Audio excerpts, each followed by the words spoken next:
everybody, and welcome along to a brand new video where today I'm continuing my look back through the Russell T Davies era of Doctor Who, the beginning of the new Who, the new series or the new era of Doctor Who.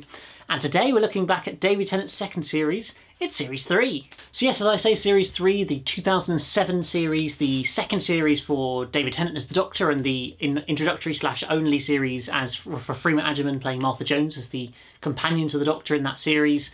And for me, Series 3 is a kind of a series of two halves, is how I look at it, where the first half is consistently average and the second half is consistently brilliant. It's very much one of those series where it gets better as you go through it. I would argue that the second half of Series 3 is quite possibly the most consistent run of episodes in Doctor Who history, if that's not too big a claim to make.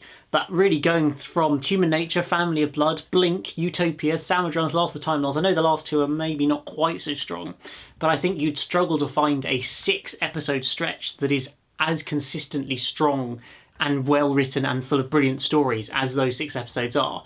And it comes after really just a very average first half of the series as well. It was sort of almost kind of looking at it so unexpected that you go through 7 really bog standard, not particularly anything exciting. They're a rubbish Dalek story, some other filler stories, an opener that's okay, and then suddenly it's bam, bam, bam, classic, classic, classic, 4, 5, 6 weeks in a row, which is just incredible, really. But of course, it starts at the beginning, or the sort of pre to the beginning, The Runaway Bride, the Christmas special from 2006, which is kind of unofficially tagged on to Series 3, mainly because it was filmed as part of Series 3 rather than at the beginning of Series 3 rather than as part of Series 2 at the end of it. So it would have been filmed in, I don't know, July 2006, or 2006, something like that, ages ago now. It certainly feels like, and I feel like that is a very, very bog standard RTD Christmas special, where it's obviously got the big draw of Catherine Tate in it, and this mysterious bride who's turned up at the end of Doomsday on the Doctor's TARDIS. And then past that, it does just become a fairly just sort of classic Christmas, not too high stakes, not too serious, fun Doctor Who Christmas special, I think is best to say. There's a few darker moments with the Doctor sort of killing all the Arachnos and everything, but apart from that, it's a fairly standard episode, and you can very much see throughout the story that it's not setting up Catherine Tate to be the companion in the future. Hence why she, I don't think, was massively well received at the time in her role. It was good as a one-off character, but then suddenly the companion, really? It seemed, based on that performance, a little bit unlikely, but that's simply because they weren't thinking about that at the time. She was a one-off comedy character, just like Matt Lucas in the future, of course. So Series 3 proper started with Smith and Jones, an opener featuring the first appearance of the Jadoon as a hospital on Earth gets transported to the moon, and Martha Jones has to be a doctor there where it's all going wrong and everything. And it's a reasonably good sort of introductory story for Martha, where you straight away establish her as a sort of a character, and quite a clever character, someone who's training to be a doctor. She's a bit more than just a shop assistant that Rose was, trying to immediately differentiate between the two companions, I think, which is really, really good. And yeah, there's a fair few good moments throughout that story. It does feel more as very much an RTD opener rather than a Moffat opener, where Moffat's always really high stakes. Again, just like New Earth did in Series 2, and as I mentioned in my Series 2 retrospective, that the Smith and Jones does feel like just your standard opener. So I don't have anything against it. It's not a bad story. It's just, I guess, not really one I would go back to that often, because it is just a sort of your standard opener. The series does once again follow the pattern, as I mentioned in the previous video, that we see in many series of New Who, in terms of having in the first 3 episodes a story in the past, the present and the future. We of course got the present of / the Moon in episode 1, then the Shakespeare Code goes to the past, and then Gridlock goes to the future. So it's always nice to cover off all 3 of those bases straight away. The Shakespeare Code, the second episode, I think is one of the strongest stories. Having watched it again not too long ago, it is one that I sort of enjoyed more than I kind of maybe initially remembered. I think it's just quite interesting exploring Shakespeare in a story, I think. The witches stuff isn't really my cup of tea. I'm not really particularly interested in witch-related stories, so it's okay. It is what it is, but it's not, in that regard, my story so much. I do love the score, so that episode is a particularly strong score, I think, from Murray Gold. It just very much fits the vibe of the sort of 1500s, I think it is, or 1600s. I'm so terrible with dates and everything. And I just thought that fit the vibe really well and made it into quite an enjoyable story, but again, not really hitting the hypes and not really a story you're going to particularly remember. Then episode 3 is Gridlock, which is, for me, it's a funny one. I kind of think that I quite like it, but sometimes I'm not so sure. I think it's a very interesting concept. It's obviously one that's a sort of lower budget story where they're reusing the same set over and over again in the various cars trapped in the motorway. There's a fair bit of CGI going on there for the motorway and the cars and everything, but apart from that, it's clearly a reasonably low budget story. But I just find it sort of the whole kind of faith aspect that's thrown in there as well, just very, very interesting. And I just kind of find it kind of fun. There's a few funny moments in that story, as well as the Doctor's jumping through between the different carriages, all the different cars, and all these bizarre people and bizarre things going on in these different cars as well. The cat people and everything. There's just lots of fun moments throughout the story, I think. And also the very serious ending with the face of Bo passing away, and the sort of hint to the future at the end of the series and everything is all quite good. And so I don't think it's an all-time classic, but it is I think the strongest of those first three stories. Maybe that's a controversial opinion, I don't know.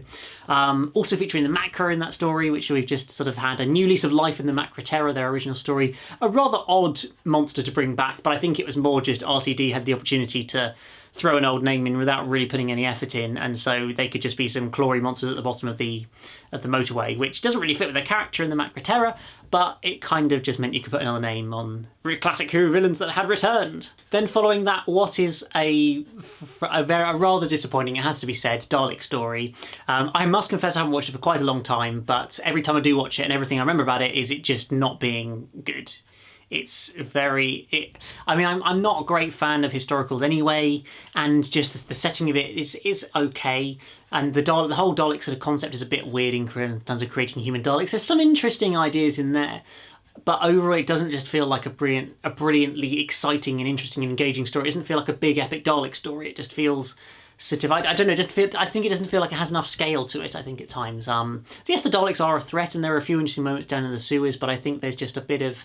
It just doesn't run at quite a pace that I would like it to, I think, at times. And when you get the Daleks, you're thinking big, exciting, epic story, but it just doesn't... I don't think it really lives up to that in terms of an actual story, so hence why it is rather a disappointment. Following that, we have a couple of what I would have to describe as filler episodes in the Lazarus Experiment and 42. So first with the Lazarus Experiment, featuring Mark Gatiss as the main character in sort of being turned young again, developing a machine that turns him young again, but naturally it doesn't work properly. There's a monster, it kills people and all that. It does have a nice link to the finale when the Master turns the Doctor really old. It's kind of a nice sort of setup and parallel in a sense, where the Master was involved in all that, took all the technology into his laser screwdriver and then used it. That's clever, I like that. That's RTD Series 1 with the Satellite 5 style. That's cool.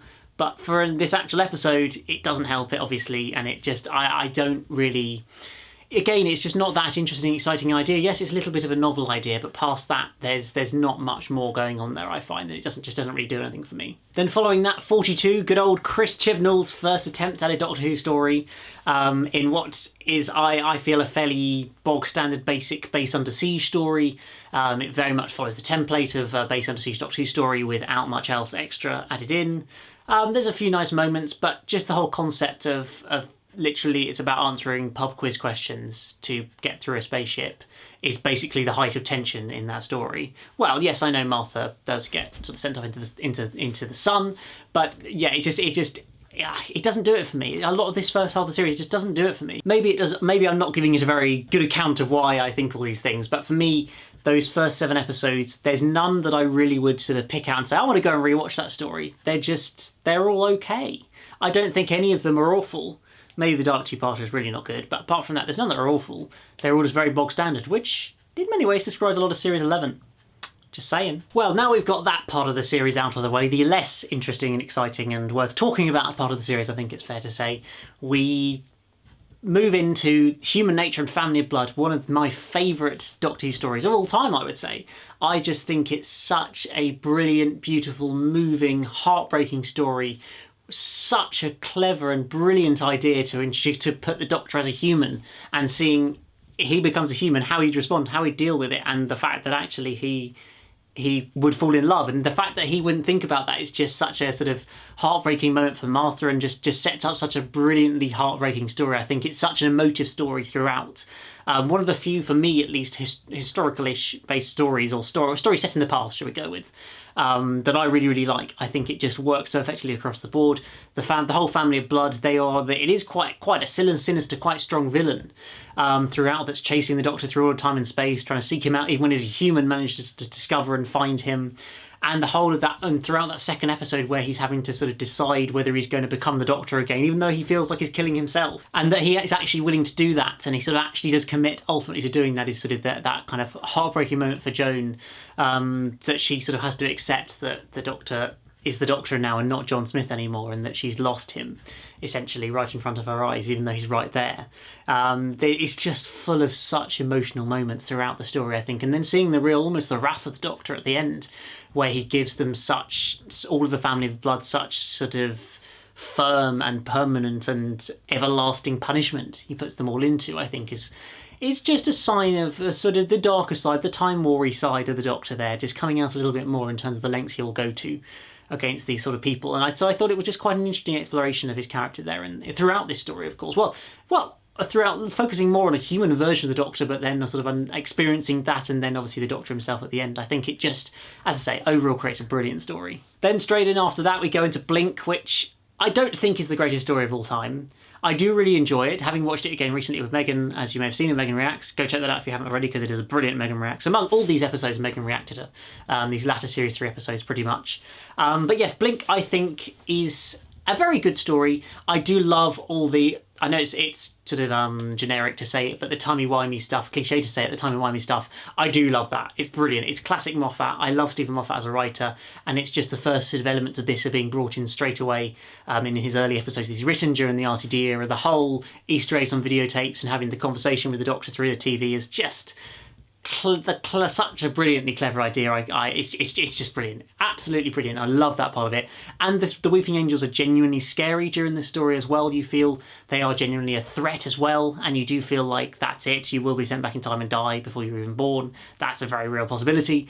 It's just such a creepy, clever idea. The classic Moffat idea of sort of turning everyday things into scary monsters in Doctor Who is brilliant, and this is one of the earlier ones of that. One of the, I guess you could say, a drawback, but also worked well in the story, is having less of the Doctor and Martha. We really don't see them very much at all, because it is meant to be a Doctor and companion light story. That's the whole idea, hence why you have Sally Sparrow as the main focus throughout this episode. So that's why I, in some ways, not convinced that it would be the best episode to show to a new fan. I know people always say, Blink is the episode to show to somebody who's never seen Doctor Who before, but you don't actually get a feel for the Doctor and the companion and the relationship in a normal Doctor Who story. Like, this, in many ways, is a very abnormal Doctor Who story, because it basically doesn't feature the Doctor and the companion throughout the whole episode. Yes, it is person fights monsters, or has to defeat monsters, but there's no Doctor and companion and no relationship or anything like that in this story. I'm not saying that's a bad thing. I'm just saying that it maybe isn't therefore the best story to show to a brand new fan. And so yeah, it is a very, very good story. I'm not going to lie, it would be right up near the top of my favourite episodes, but I do just think it's not quite the greatest thing that has ever happened in the show's history for me. Following that is another episode that I really, really like, one that I've almost forgot how brilliant it is. Utopia, the introduction of the Master again in Doctor Who for the first time in New Who, which is just...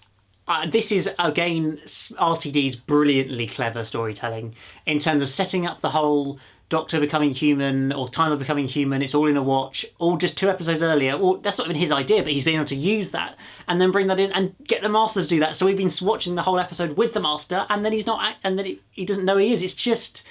It's so clever. I think those are the sort of ideas in Doctor Who that I absolutely adore. They are so, when they really, a writer has been really, really clever, has set up something earlier in the series that's then going to become even more important and a massive thing later on in the series. I love that so much. It's such a brilliant idea and just a great sort of method of storytelling, I think. And that's again shown in this series, as I say, bringing in Derek Jacobi to play the Master for that first sort of, well, only really for a few minutes, but he just is pure evil. It's just brilliant how sort of the anger and frustration he shows of being trapped as a human for so long, this terrible human that he had to pretend to be, or was forced to pretend to be for so long, dealing with Chantho and a Chans and those and everything, they're just seeing the pure evil of the Master.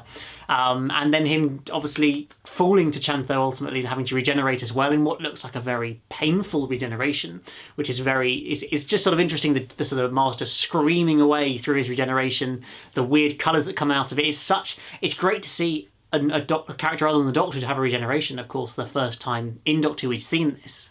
Up until this point, we'd only ever seen the Doctor regenerate, and so just to see a slight twist on it as well was brilliant.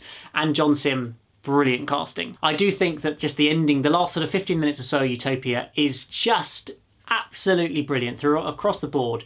As I say, it brings in the whole Yana stuff, that you're not alone, realizing it's the Master, or the reveal of the Master. If we didn't know at the time, I think it was kind of revealed at the time that was going to be the case. It wasn't necessarily a shock, but it was still brilliantly revealed. And is something that just then is able to continue throughout the next 2 episodes with the Master sort of taking over London as well, or trying to take over the Earth, as I'll talk about in a moment, and just leaving the Doctor and Martha and Jack on sort of completely trapped at the end of the universe with no means of escape. At least it seems like, being chased by the future kind.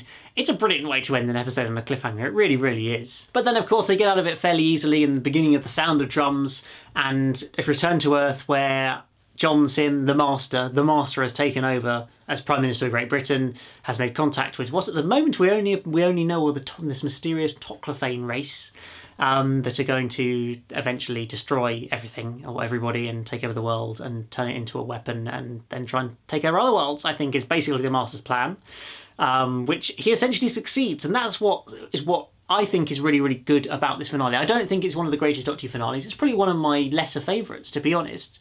But it is still full of a lot of clever ideas. In terms of seeing, sort of having between part 1 and part 2 in The Sound of Drums and Lost the Time Lord, seeing it being a year apart between stories, between episodes, that the war is completely won. The Master has defeated the whole Earth. That's it. It's all done. It's over. Most of the humans are dead. He's in complete control of the whole Earth, has built up all these missiles along the coast ready to launch off into space at other planets and everything like that. It really does just... It's great for that sort of moment of how on earth are they going to get out of this? Because it's happened. It's not even like the jeopardy of are they going to be able to defeat it before the world ends. The world has ended. It's all over. That's it. And so then finding a way to reverse that is maybe Russell's downfall in writing this episode, that he had to find a way to reverse it, which was never going to be easy, and ultimately becomes Jesus Doctor. And then, boom, we can just turn the universe back, or turn the Earth back a year, and it's all never happened. I do agree that that's not the strongest sort of resolution to a finale we've ever seen. I think Russell wrote himself probably into a bit of a hole there. It's a great idea, as I say, to build it into that to that sort of extreme degree. But then where do you go from there? How do you write it back again? How do you get out of that situation? It's not easy to come up with an answer to, I think. So I don't massively hold it against him, but kind of praying the Doctor back into existence, him becoming Jesus Doctor, and then him just being able to turn the universe back again is a little bit of a stretch. But I do really, really like the Master throughout this 2-part story. He's not the Master of, or at least the early Master of the classic series in Roger Delgado. Then this is a Master who is a lot more really insane, maniacal, a bit crazy and mad, rather than that very suave, sort of scheming Master that we see early on in the Pertwee era with Roger Delgado.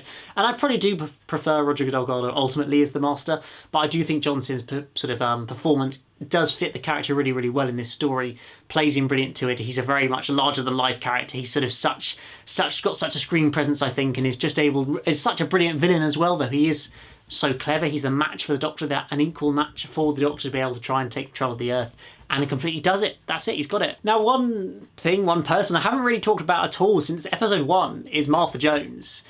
And she does have good moments. I would say she is probably my least favourite companion. Maybe a better way of putting it would be the companion I'm most neutral on.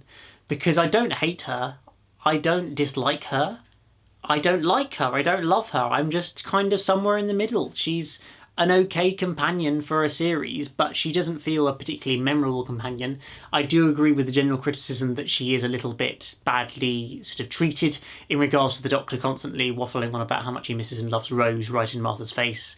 I think that wasn't the best way to look at writing it. I understand why Russell did it, but I don't think it was, looking back on it, the best way to go about it, and they should have maybe tried to move on a bit more from Rose than having that lagging over into Series 3 a lot more.